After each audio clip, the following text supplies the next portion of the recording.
చూడండి బాగా చెప్పిందో సూపర్. అసలు ఏం చెప్పింది ఏంటేగా పార్లమెంట్ జరుగుతుంది ఆడ. Very good.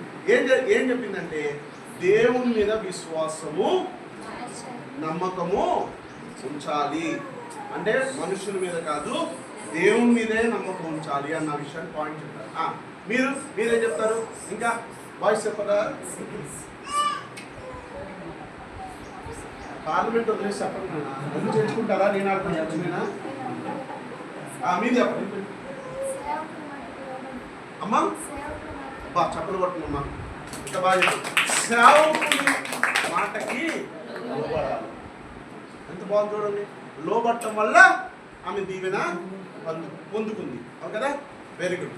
తర్వాత వెరీ గుడ్. చెప్పండి ఆడవాళ్ళు చెప్పండి వస్తుంది. డబల్ కమాన్ కావాలి బాయ్స్. ఏం లేదు మా బ్రదర్ ఉద్దేశించినట్టు నా కాడ ఏం లేదు, మా బాయ్స్ కాడ ఏం లేదు. ఇక మేము చెప్పండి పడతాయంట. Very good. ఒక విషయం ఏంటంటే ఇక్కడ చాలా సంతోషించాల్సింది, మనం నేర్చుకోవాల్సిన విషయం ఏంటంటే ఎటువంటి సమస్య వచ్చినా మందిరం దగ్గరికి పరిగెత్తాలి. ఎటువంటి సమస్య వచ్చినా దేవుని సన్నిధికి దగ్గరికి పరిగెత్తాలి. ఎటువంటి ఇబ్బంది అయినా సరే దేవుని ఆశ్రయించడం ఎంతో మేలు. అలాగే దేవుడు ఏం చెప్తున్నాడో వినాలి. సేవకుడి ద్వారా దేవుడు ఏం మాట్లాడుతున్నాడో వినాలి. వినటమే కాదు, దాన్ని హృదయంలో పెట్టుకుని దాని ప్రకారము చేయాలి. అదొకమ్మా, దాని ప్రకారమే చేయాలి. వాక్యం ఏం మాట్లాడిందో దాన్ని పట్టుకోవాలి, పరిగెత్తాలి. దాన్ని పట్టుకునే పనిచేయాలి. మా దగ్గర యూత్ ఉన్నారు, వాళ్ళు 10th అయిపోగానే నా దగ్గరికి వచ్చి అడుగుతారు, ఇప్పుడు ఏం చేయాలనుకుంటున్నావు అని అడుగుతారు. ఇంజనీరింగ్ చేయాలనుకుంటున్నావా, డాక్టర్ అవ్వాలనుకుంటున్నావా, ఐఏఎస్ అవ్వాలనుకుంటున్నావా, ఏం చేయాలనుకుంటున్నావు అని అడిగితే వాళ్ళు ఏమంటారంటే ఇదిగో నేను పలానా చేయాలనుకుంటాను అంటాడు. మరి నువ్వు ఏం పాస్, ఎంత మార్కులు వచ్చినాయంటే నేను కరోనా పాస్ అంటాను. కరోనా పాస్ అయితే వాడు ఇంజనీరింగ్ చేయిస్తావా, లేకపోతే డాక్టర్ చేస్తావా, లేకపోతే ఇంకో కోర్సెస్ తీసుకెళ్తావా అంటే మార్కులు ఎన్నిరా అంటే చాలా తక్కువ మార్క్స్ వచ్చినాయి. మరి వాడిని ఎలా మనం ఎంకరేజ్ చేస్తాం చెప్పండి? ఎంకరేజ్ చేయటువంటి ఫీజు అంతా కడతాం కదరా. షబాష్, నువ్వు చేయగలవు ధనన, షబాష్, నువ్వు ఎంతైనా ఐఏఎస్ ఐపీఎస్ అవుతావు, జీప్ వేసుకుని మా ఊరు వస్తావు, మా రోడ్లో నీకు బాగు చేస్తావు అని భుజంతాం. ఓకేనా? హల్లెలూయా, హల్లెలూయా. మేమేమన్నాము అంటే మేము చెప్పేది కాదు, దేవుడు నీతో ఏం చేయమంటున్నాడో నువ్వు దాన్ని పట్టుకోవాలి. అంటే కరోనా పాస్ అయినా మోకరించి ప్రార్థన చేసి దేవుణ్ణి అడిగితే ఇంజనీరింగ్ చేయాలని ఆశ ఉంది, ఇంజనీరింగ్ చేయాలని ఆశ ఉంటే పట్టుకో అన్నమాట. ఏంటి? అదే పట్టుకో. నీ ఫీజు విషయంలో దేవుడు సహాయం చేస్తాడు, నీ ఇంజనీరింగ్ కంప్లీటింగ్ విషయంలో దేవుడు సహాయం చేస్తాడు. మాట పట్టుకో, మనిషిని కాదు పట్టుకోవాల్సింది, దేవుని వాక్కుని పట్టుకో. దేవుని మాటను పట్టుకుంటే ఖచ్చితంగా రైట్ టు రీడ్. మీ దగ్గర మీ యొక్క దాన్ని ఏమంటారు, క్యాలెండర్ ఉంటే క్యాలెండర్లో కూడా వర్డ్ ఉంటుంది. ఈ వర్డ్ దేవుడు నాతో మాట్లాడాడు, ఈ వాక్యం ద్వారా దేవుడు నాతో మాట్లాడాడు అన్న మాట మాత్రం పట్టుకోండి. అంతే. దేవుడు ఏం మాట్లాడాలో అది మాత్రం పట్టుకోండి, ఖచ్చితంగా మీరు విజయాన్ని సాధిస్తారు. Very good. దేవుడు మిమ్మల్ని దీవించును గాక. హల్లెలూయా, హల్లెలూయా, హల్లెలూయా. నా చిన్న సాక్ష్యం చెప్పి నేను ముగిస్తాను. ఓకేనా? ఓకే, చెప్పడం వద్ద ఆపేద్దామా? ఎంతసేపు ఉంది టైము? 4 నిమిషాలు ఉంది. 4 నిమిషాలు ముగించాను. ఓకేనా? 4 నిమిషాలు నా సాక్ష్యం చెప్పాలంటే ఇందాక పాస్టర్ గారు చెప్పారుగా ఎంత ఉందో నా సాక్ష్యం. 4 నిమిషాలు ఎలా చెప్తాను? ట్రై చేద్దాం. నేను విజయవాడలో పుట్టాను, అలాగే రాజమండ్రిలో చదువుకోవడానికి వెళ్ళిపోయాను. మా నాన్నగారు సెంట్రల్ గవర్నమెంట్ ఎంప్లాయ్. మాకు ఏమంటారు, మంచి అఫీషియల్గా ఉండేదానికి అన్నీ ఉన్నాయి. కార్లు తప్పితే మా ముందు బైకులు కూడా తక్కువే కనపడేవి, ఎందుకంటే మేమున్న క్యాంపస్ అటువంటి పెద్ద క్యాంపస్ అన్నమాట. కార్లు ఎక్కువ తిరుగుతాయి. మేము వాకింగ్ చేయాలంటే మా పెద్ద గ్రౌండ్ ఉన్నాయి. అన్ని రకాల స్పోర్ట్స్ మా స్కూల్లో ఉన్నాయి. నేను కేంద్ర విద్యాలయ స్కూల్లో చదివాను, సెంట్రల్ స్కూల్లో చదివాను. బాగా ఇంగ్లీష్ మీడియమే చదివాను. ఇప్పుడు కూడా నేను ఎక్కువగా ఇంగ్లీష్నే చదువుతాను, ఇంగ్లీష్లోనే నాకు బాగా అర్థమవుతుంది. అయితే నా లైఫ్ స్టైల్ అంతా కూడా ఒక వేలో వెళ్ళిపోతూ ఉన్నాను. వెళ్ళిపోతున్నప్పుడు 10th అయిపోయింది. ఇంటర్మీడియట్ నేను బయటకు వచ్చేసాను. ఇంటర్మీడియట్ సెంట్రల్ స్కూల్లో నుంచి బయటకు వచ్చి బయట చదివాను. బయట చూస్తే బ్యాచ్ ఎలా ఉన్నారు అంటే అబద్ధాలు, బూతు మాటలు భయంకరంగా ఉన్నారు. ఇంకా వాడేంటంటే నాకు ఆ మాటలన్నా బూతు మాటలన్నా నాకు నచ్చదు. నేను గమ్మునీలో కూర్చునేవాడిని. నేను సైలెంట్గా ఉంటే నన్ను ఏదేదో పేర్లు పెట్టి పిలిచేది. నాకు భలే చికాకు వచ్చేది బ్రదర్, నాకు భలే చికాకు వచ్చేది, కోపం వచ్చేది. వీళ్ళేది ఇట్లా అంటున్నారు, ఎలాగంటే నేను ఎక్కువ సెటైర్ వేయగలను, నా సెటైర్తో క్లాస్ అంతా నేను నవ్విస్తాను అని చెప్పి అల్లరి చిల్లర మాటలు మాట్లాడటం మొదలుపెట్టాను. అక్కడి నుంచి నా లైఫ్ స్టార్ట్ అయింది. లోకంలో కలిశాను. నేను వాళ్ళతో ఫ్రెండ్షిప్ చేయటకు నా నోరును వాడాను. వాళ్ళతో ఫ్రెండ్షిప్ చేయటకు నా లైఫ్ అంతా పాడు చేసుకున్నాను. ఇంటర్మీడియట్ 2 years మంచిగా చదవాల్సింది నేను ఫస్ట్ ఇయర్ తప్పి మళ్ళీ రాసి పాస్ అయ్యా. సెకండ్ ఇయర్ తప్పి మళ్ళీ రాసి పాస్ అయ్యా. తర్వాత డిగ్రీకి వెళ్తే డిగ్రీ 3 సంవత్సరాలు తప్పి పాస్ అయిపో ఆ 3 సంవత్సరాలు కూడా నా జీవితాన్ని పాడేస్తుంది. ఈ 5 సంవత్సరాలు చీకట్లో భయంకరంగా బతికాను. ఎలాంటి బతుకంటే నాకు ఇంకా ఎలా చెప్పాలంటే దొంగ నోట్లు కూడా ముద్రేశాను. ఏందయ్యి దొంగ నోట్లు తెలుసా? ఈ చేతుల్లో నీకు 500 పెడతా, నీ చేతిలో 500 పెడతా, రెండింటిలో ఏది వచ్చినా నువ్వు చెప్పాలి. పోలీసు వాడు కూడా చెప్పలేదు. అట్టాటి 500 నోట్లు డిగ్రీలోనే ప్రింట్ చేశాను. పోయి కాకినాడలో ఒకసారి ప్రింట్ చేశాను, వైజాగ్లో ప్రింట్ చేశాను, తీసుకెళ్ళి అమ్మాను. అలా తిరిగితే సెంట్రల్ గవర్నమెంట్ సిబిఐ ఇలాంతా తిరుగుతున్నారు. ఎవడు రైతు దొంగ నోట్లు పంచేది. ఈ ఎలక్షన్ టైంలో ఎక్కువ పనిచేశారు. ఎవరు రైతు దొంగ నోట్లు పంచేదని నా కోసం ఎత్తుకున్నారు. ఆ టైంలో నేను దొరకాల్సిన వాడిని నేను తప్పించుకుని బయటపడిపోయాను. నా ఫ్రెండ్స్ దొరికేసిన తర్వాత మంచిగా గుమగుమలాడే డ్రగ్స్ ఒకటి నాకు అలవాటు చేశాను. భలే ఉంటుంది అని అలవాటు చేశాను. నా ఫ్రెండ్ కోసం నేను డ్రగ్ తీసుకోవటం ఇష్టపడ్డా. నా ఫ్రెండ్ కోసం నేను ఆడుకున్నది తిరిగాను. నా ఫ్రెండ్ కోసం సినిమాకి వెళ్ళాను. నా ఫ్రెండ్స్ కోసం నేను చెయ్యని పని అంటూ ఏమి లేదు కోసం అన్ని పనులు చేశాను. అన్నిటికీ తిరిగి నా జీవితం పాడైపోయింది. ఇంకా లాస్ట్ మూమెంట్ ఏంటంటే ఇంకా నా ఫ్రెండ్ కోసం వాడు చెప్పిన దొంగ నోట్లు మొత్తం చేశాను. ఇంకా అన్నీ చేసిన తర్వాత లాస్ట్ టైం వాడు ఏం చేశాడు అంటే ముష్టి 50,000 రూపాయల కోసం నన్ను మోసం చేసి పారిపోయాడు. అంతమ్మా ఆ 50,000 ఇవ్వలేదని నన్ను పట్టుకుని జెట్టి జ్యువెలరీస్ అని ఒక షోరూమ్ ఉంటుంది రాజమండ్రిలో, 5వ ఫ్లోర్లో పెట్టారు. నన్ను కిడ్నాప్ చేసి చేతులు 2 కట్టేసి కాళ్ళు మోకాలు వేయించి కొట్టేశారు. మొఖాన్ని మాత్రం టచ్ చేయదురా, ఎలా పడితే అలా పట్టండి రా వాడిని, 50,000 అప్పచెప్పగా చూడండి రా అన్నారు. ఒళ్ళంతా మౌనమైపోయేలా కొట్టారు. మొఖం మాత్రం అక్కడ ఉంది. వీటికి మరీ గాయాలు. ఇంకా నేను చచ్చిపోయే పరిస్థితి. ఏమన్నారంటే ఒకటే ఆలోచించారు. వాళ్ళు మొత్తు తాగుతున్నారు, వాళ్ళు డ్రగ్స్ తీసుకుంటున్నారు. ఆ డ్రగ్స్ తీసుకుని నాకు ఇచ్చి నన్ను కొడతాం, నన్ను అక్కడంగా కుమ్మి పడేశారు రూమ్లో. నేను ఆ చివరి మూమెంట్లో నేను ఒకటే అనుకున్నా, ప్రభా బతికితే నీకోసం బతుకుతా ప్రభా, అంటే చచ్చిపోతా. నేను 10thలోనే దేవుడు నమ్ముతున్నాను. ఎస్ఐ నీలో నేనున్నాను. కానీ నేను ఫ్రెండ్ కోసం, ఓన్లీ ఫ్రెండ్స్ కోసం, ఫ్రెండ్స్ నవ్వాలని, ఫ్రెండ్స్ హ్యాపీగా ఉండాలని నా హ్యాపీ మూమెంట్ అంతా వదిలేసి నేను ఏళ్ళ కోసం నేను నా లైఫ్ని పాడు చేశానయ్యా. వద్దు ప్రభా, నేను ఫ్రెండ్స్ని వదిలేస్తాను. నా ఫ్రెండ్ నన్ను మోసం చేసి ఈరోజు నన్ను ఈ స్థితికి తీసుకొచ్చాడు. మరి ప్రభా, నేను ఈరోజు నైటు నన్ను విడిపిస్తే నీకోసం బతుకుతా. ఎందుకంటే వీళ్ళు బేరం మాట్లాడుతున్నారు. వీడి కిడ్నీలు అమ్మేసి ఏం చేయాలంటే ఆ 50,000 మేము కట్టుకోవాలి అని. 50,000 అంటే ఆ రోజుల్లో చాలా ఎక్కువ. 50,000 ఎలా అయినా కట్టాలి అని. దానికోసం నా కిడ్నీలు అమ్మేయాలని నన్ను టార్చర్ పెడుతున్నారు.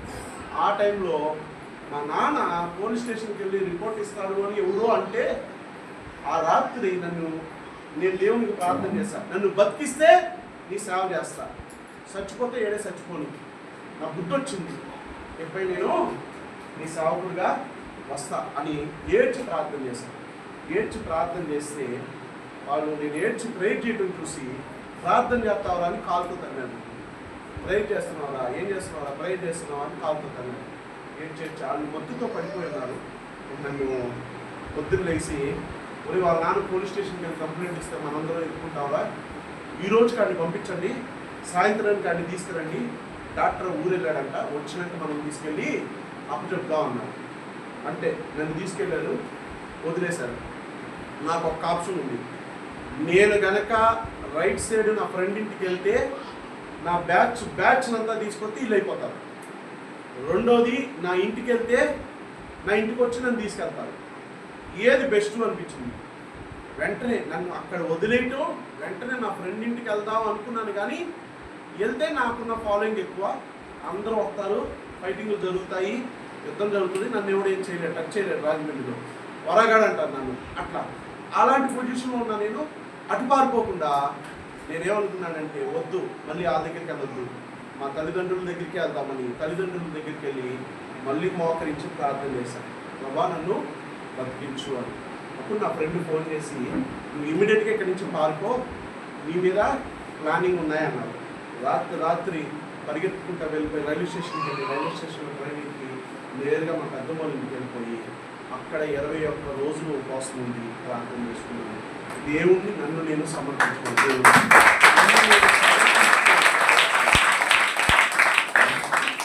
ఈ 21 రోజుల తర్వాత నేను ఇంటికి ఫోన్ చేసి ఇంటికి వస్తే, ఇంట్లో మా నాన్న చెప్తున్నారు కదా, మా నాన్న దగ్గరికి దాదాపు 4-5 గుంపులు వచ్చినాయంట.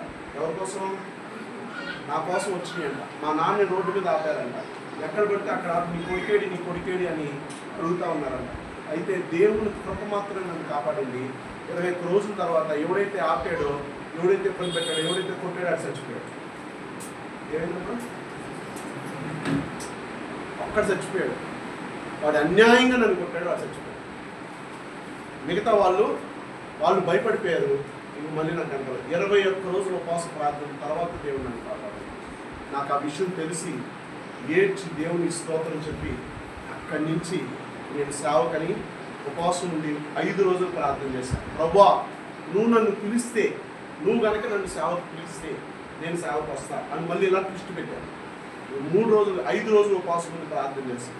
మొదటి రోజు నాకు ఫోన్ రాలా, రెండో రోజు ఫోన్ రాలా, ఎవరు నన్ను దేవుడు నాతో మాట్లాడాల.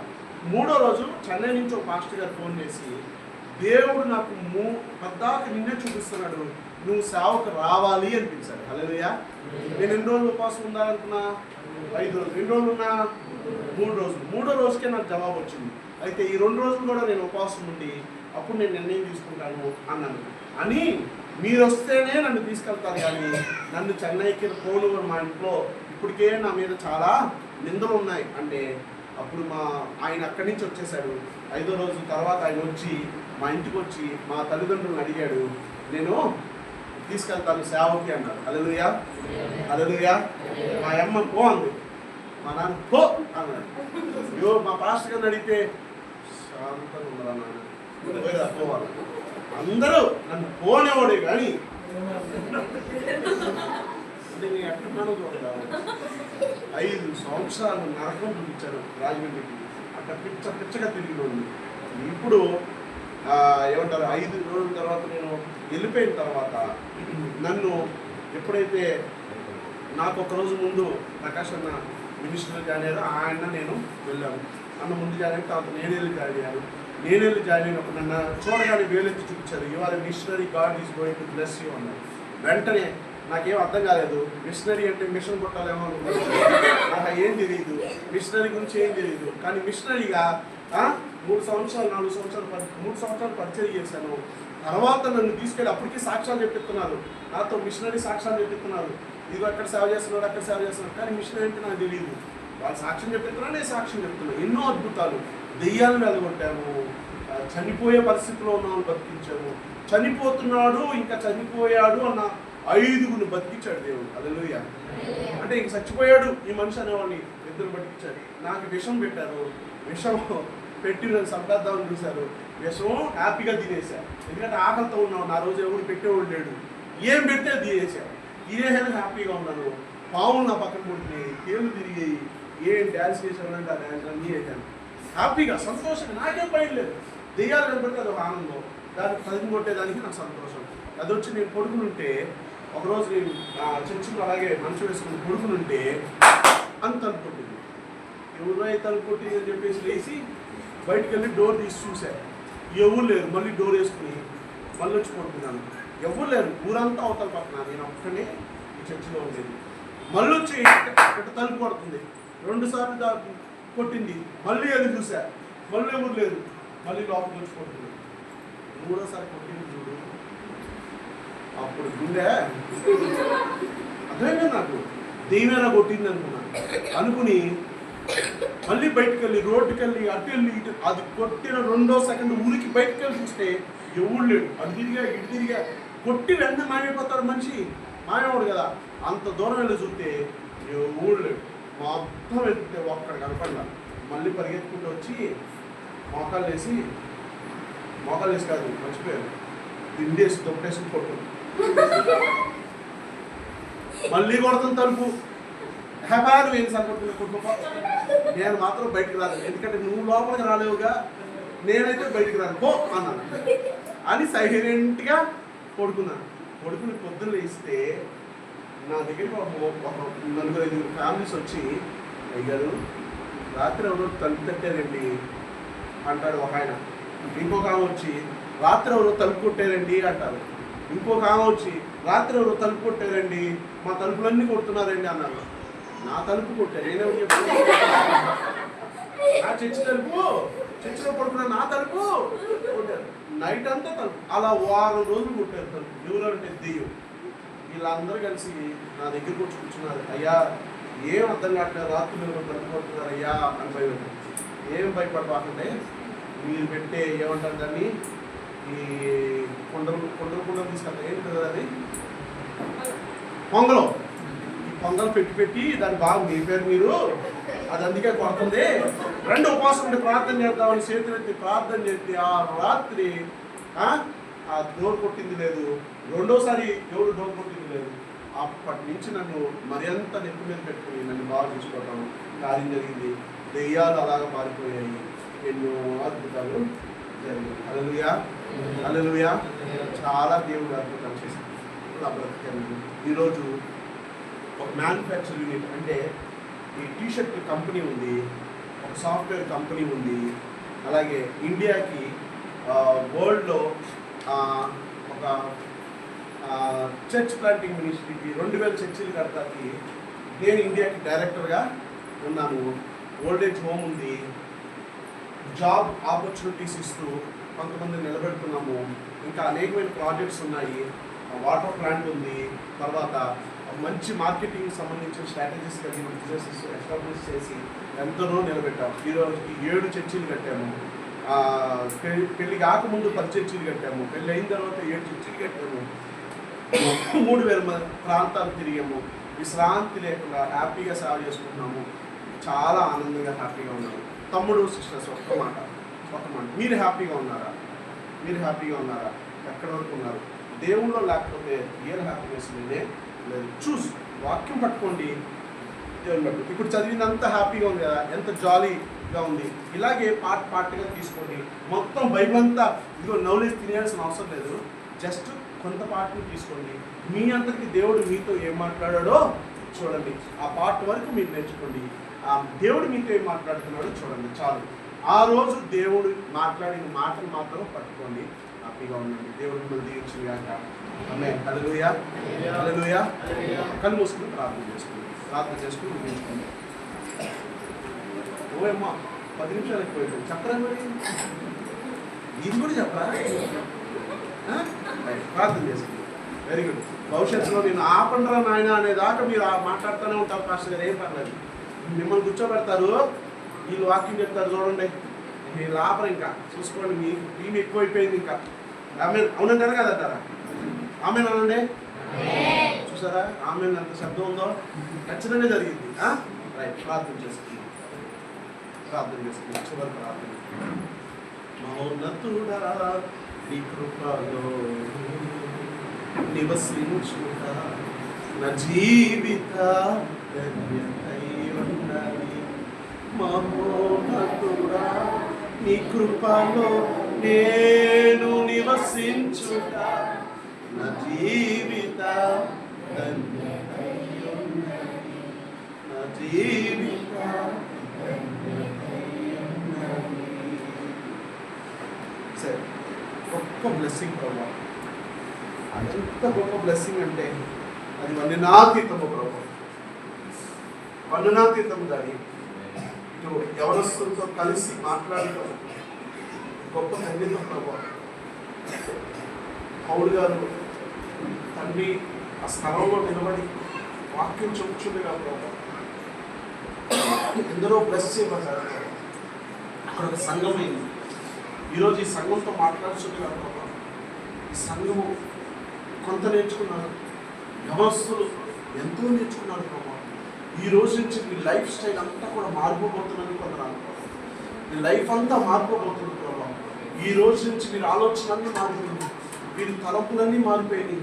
నేను నమ్ముతున్నాను ప్రభు, మీరు నిజంగా ఈ రోజు నుంచి ఇంకా శక్తివంతంగా వాడబడబోతున్నందుకు నేను స్తుతిస్తున్నాను ప్రభు.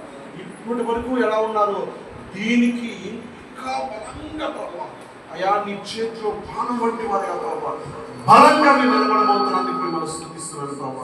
బలంగా మీరు నిలబడబోతున్నందుకు నేను స్తుతిస్తున్నాను ప్రభు. Yes, anoint them father. మీకు వారిని అభిషేకించమని అడిగిస్తున్నాను ప్రభా, అభిషేకించమని అడిగిస్తున్నాను ప్రభా, అభిషేకించమని అడిగిస్తున్నాను ప్రభా, ఇప్పుడే అభిషేకించమని అడిగిస్తున్నాను ప్రభా.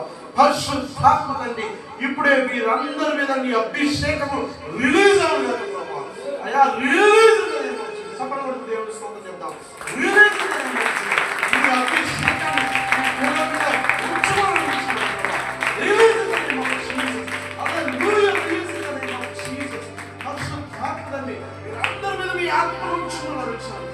పరిశుద్ధాత్మని నా మీద రానివాళ్ళు ఎంతో చెప్పబడి దేవుని స్తోత్రం చేద్దాం.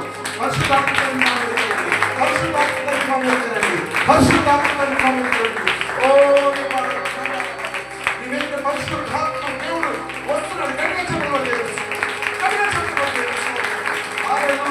ఈ బ్రతుకు మారిపోయిందంటే, ఈ ఆలోచన మారిపోయింది. రోజు నుంచి ఈ ఆలోచన నుంచి ఈ లైఫ్ స్టైల్ మారిపోయింది, ఈ ఆలోచన విధానం మారిపోయింది. నీ యొక్క నువ్వు ఏమైతే అనుకున్నావో ఆ లైఫ్ అంతా కొట్టివేయబడింది.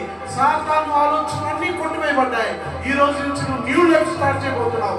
ఈ రోజు నుంచి నువ్వు న్యూ లైఫ్ స్టార్ట్ చేయబోతున్నావు. ఇది ఎంతో దీవెనకరంగా ఉండబోతుంది. నీ తల్లికి దీవెనగా ఉండబోతుంది, నీ తండ్రికి దీవెనగా ఉండబోతుంది, నీ ప్రాంతవాసులకు దీవెనగా ఉండబోతుంది, నీ కుటుంబానికి ఆశీర్వాదకరంగా ఉండబోతుంది. ఇదిగో నీ అన్నదమ్ములకు ఆశీర్వాదకరంగా ఉండబోతుంది. నీ లైఫ్ ఇదిగో నీ సంఘానికి దీవెనగా ఉండబోతుంది, సంఘ సావుకారికి దీవెనగా ఉండబోతుంది. ఇదిగో నీ లైఫ్ నువ్వు చదువుకున్న స్కూల్కి కాలేజీకి ఆశీర్వాదకరంగా ఉండబోతుంది. నువ్వు ఎక్కడ పనిచేస్తున్నావో వారికి ఆశీర్వాదకరంగా ఉండబోతుంది. హల్లెలూయా. Change your life.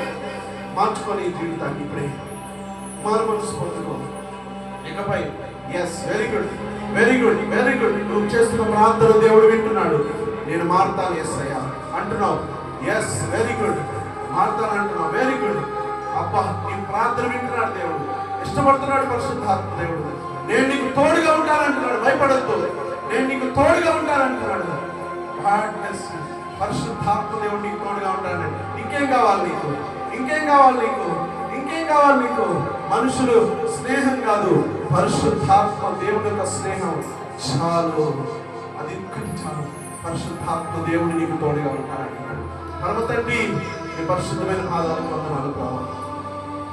అయ్యా, ఈ యొక్క యూత్ మీటింగ్ లో ప్రభావం మీరందరినీ వాడుకోవడానికి వందనాలయ్యా. మంచి ప్యాసేజ్ ఇచ్చి ఉన్నాము. ఆ వాక్యం ద్వారా మీరు మాతో మాట్లాడడానికి వందనాలు. ఆకువాడిక తన కాలమందు ఫలమించే చెట్టు వల్లే ఉండటకు వాక్యమని చదవమని, వాక్యమని చెప్పమని, దాని రుచి ఎరగమని నువ్వు చెప్పినందుకు నేను స్తుతిస్తున్నావు ప్రభావ. మా సాక్ష్యం బట్టి నేను స్తుతిస్తున్నావు ప్రభావ. మమ్మల్ని ఇంతగా దీవించడానికి వందనాలు. ఈ స్థితిలో మేము ఉన్నాము అంటే అది నీ కృప మాత్రమే తండ్రి. నీ కృప మాత్రం ఉంచినందుకు వందనాలు. ఈ బిడ్డలందరూ దీవించండి, పేరు పేరున అందరూ దీవించండి ప్రభావ.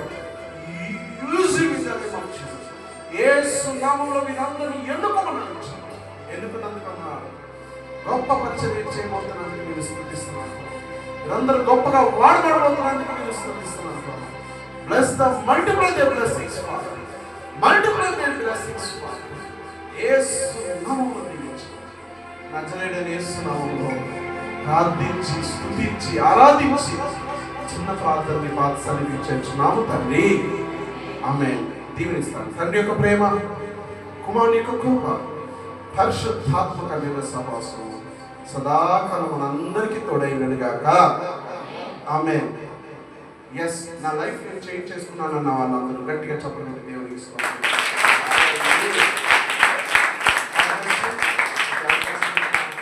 మీ అందరికీ స్పెషల్గా థ్యాంక్స్. అలాగే పాస్టర్ గారికి, మీరు ప్రకాశానికి, చార్లెస్ అన్న, మీ అందరికీ థ్యాంక్ యూ. చాలా సంతోషం. మంచి వర్తమానం అందించి మనల్ని బలపరిచినటువంటి దైవజనులు బట్టి గట్టిగా చప్పట్లు కొట్టుకోవాలి.